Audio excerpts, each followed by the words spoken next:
14 जुलाई बरोज़ इतवार को दहली में all India Muslim personal law board का इजलास मुनक़िद हुआ। हज़रत मौलाना खालिद सैफुल्लाह रहमानी सदर बोर्ड ने सदारत की और बोर्ड के जनरल सेक्रेटरी मौलाना मोहम्मद फ़ज़लुर रहीम मुजद्दिदी ने कार्रवाई चलाई। बोर्ड के नायब सदूर हज़रत मौलाना सैयद अरशद मदनी, सैयद सादत उल्लाह हुसैनी, प्रोफेसर डॉक्टर सैयद अली मोहम्मद नकवी और बोर्ड के सेक्रेटरीज मौलाना अहमद वली फैसल रहमानी बिहार और मौलाना मोहम्मद यासीन अली उस्मानी बदायूं, बोर्ड के क़ाज़िन प्रोफेसर मोहम्मद रियाज उमर के अलावा सदर जमियतुल उलमा हिंद मौलाना सैयद महमूद असद मदनी, अमीर मरकज़ी जमियतुल अहले हदीस मौलाना Asghar Ali Imam Mehdi Salafi, senior advocate Yusuf Hati Machala, doctor Syed Qasim रसूल Ilyas तर्जुमान board Delhi, Maulana Atiq Ahmad Bastavi, member parliament barrister Asaduddin Owaisi, Maulana Khalilur Rahman Sajjad Nomani, advocate MR Shamshad, doctor Zaheer I Qazi Mumbai, मोहतरमा अतिया सिद्दीक़ा, प्रोफेसर मुनसा बुशरा आबिदी, मोहतरमा निगहत परवीन ख़ान और मुल्क भर से कई अहम शख्सियात ने शिरकत की। इजलास में दर्ज झैल तजावीज़ मंजूर की गई। पहली तजावीज़ है, बोर्ड की मजलिस आमिला का एहसास है कि मुस्लिम मुतालिका के नुक्ते से मुतालिक सुप्रीम कोर्ट का हालिया फ़ैसला क़ानून शरीयत से रास मुतसादिम है। मुस्लिम पर्सनल लॉ बोर्ड इस बात का अदा करना ज़रूरी समझता है कि नबी करीम सल्लल्लाहु अलैहि वसल्लम के मुताबिक अल्लाह के नज़दीक हलाल चीज़ों में सबसे ज़्यादा नापसंदीदा चीज़ तलाक़ है। लिहाजा हत्तल इम्कान इज़्दिवाजी ज़िंदगी को बनाए रखने के लिए कुरान में ताकीद की गई है। तलाक़ से पहले मामलात को दुरुस्त रखने से मुतालिक भी कुरान मजीद में हिदायत मौजूद है, लेकिन तमाम कोशिशों के बावजूद साथ रहना दुश्वार हो जाए तो अहसन तरीक़े से जुदाई ही एक माकूल और काबिल अमल रास्ता रह जाता है।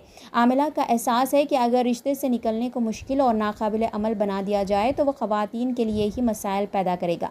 कहा यह जा रहा है कि ये फ़ैसला ख़वातीन के मफाद में है। आमिला ये वाज़े कर देना ज़रूरी समझती है ये फ़ैसला ना ख़वातीन के लिए मुफीद है और ना ही काबिल अमल, बल्कि इससे अंदेशा है कि उनकी ज़िंदगी मज़ीद बदतर हो जाएगी। वैसे भी इंसानी अक़ल में ये बात नहीं आ सकती कि जब रिश्ता ही बाकी ना रहे तो मर्द पर मुतालिका की किफ़ालत की ज़िम्मेदारी कैसे आ सकती है।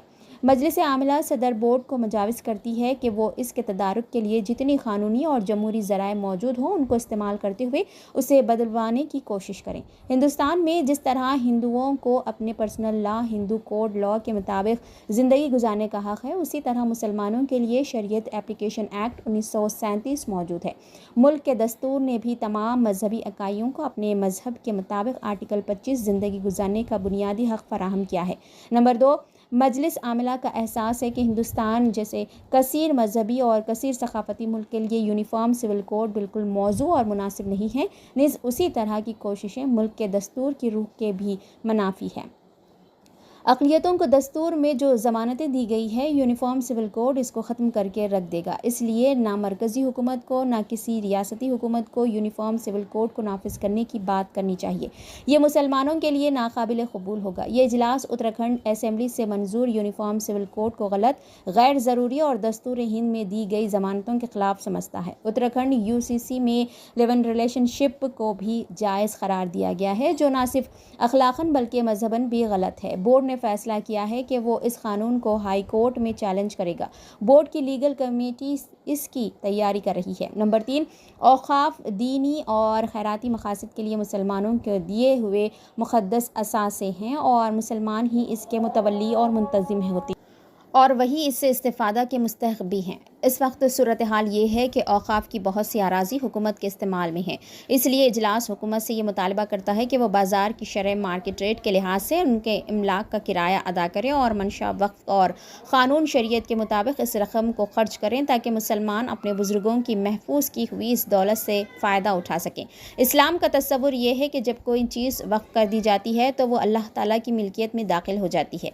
मुसलमान ख़ुद भी इसको अपनी ख्वाहिश के मुताबिक अपनी ज़ात पर इस्तेमाल नहीं कर सकता, बल्कि इसको मुकर्ररा मसरफ़ में ही इस्तेमाल करना वाजिब है। ये शरीयत का हुक्म भी है और मुल्क कानूनी भी इसको तस्लीम करता है। चुनांचे आज़ादी के पहले ही वक्फ़ का कानून बना, मुख्तलिफ मौक़े पर इसमें तरमीमात होती रही, यहाँ तक कि 2013 में कानून ने आखिरी शक्ल इख्तियार की। ये इजलास हुकूमत से मुतालबा करता है कि वक्फ़ के इस कानून पर नेक नियति के साथ अमल किया जाए और वक्फ़ बोर्ड को अपनी इमलाक के हुसूल के लिए अदालती इख्तियारात दिए जाएँ ताकि वो वक्फ़ के इमलाक पर नाजायज़ قبضوں کو ہٹا سکے۔ نیز یہ اجلاس قانون وقف کو منسوخ کرنے کے ہر اقدام کی سختی سے مذمت کرتا ہے۔ یہ اجلاس اوقاف کے متولیوں سے بھی مطالبہ کرتا ہے کہ وہ خود بھی اوقافی جائیدادوں کے استعمال سے بچیں، دوسروں سے بھی ان کو بچائیں اور وقف کی املاک کے سلسلے میں خاص طور پر اللہ سے ڈریں، کیونکہ وقف کی جائیداد پر ناجائز قبضہ اور وقف کرنے والے کی منشا کے خلاف ذاتی مفاد کے لیے اس کا استعمال بدترین خیانت اور اللہ تعالیٰ کی ناراضگی کا سبب ہے۔ یہ اجلاس یہ بھی واضح کرنا ضروری سمجھتا ہے کہ ہمارے ملک میں تمام مذہبی اکائیوں کے انڈومنٹ کو قانون کا تحفظ حاصل ہے۔ یہ رعایت صرف مسلمانوں کے لیے ہی نہیں ہے۔